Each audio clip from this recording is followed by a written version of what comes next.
রাজশাহীতে জুলাই মাসে টিসিবির পণ্য বিক্রি শুরু হয়েছে।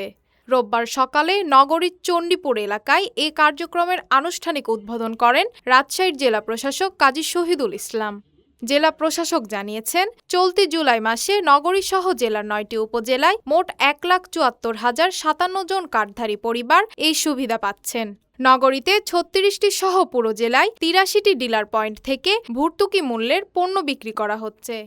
এই রাজশাহী জেলায় মোট ৮৩টি পয়েন্টে বিতরণ করা হবে। সিটি কর্পোরেশনের ৩৬টি পয়েন্ট রয়েছে। প্রত্যেক উপকারভোগী যারা রয়েছেন তারা একটি কার্ডধারী রয়েছেন। কার্ডের মাধ্যমে টিসিবির রাজশাহী আঞ্চলিক কার্যালয়ের উপপরিচালক আতিকুর রহমান জানান, টিসিবি প্যাকেজে ৩০ টাকা কেজি দরে ৫ কেজি চাল বরাদ্দ থাকলেও জুলাই মাসে চালের বরাদ্দ নেই। আগামী মাস থেকে ভর্তুকি মূল্যে চাল বিক্রি করা হবে। রাজশাহীতে বরাদ্দকৃত কার্ড আছে ১,৯৯,১৪০। তবে বর্তমানে যেহেতু স্মার্ট কার্ডের মাধ্যমে দেওয়া হচ্ছে ১,৭৪,০৫৭ জন। Sadia Tabassum, Daily Citizen voice.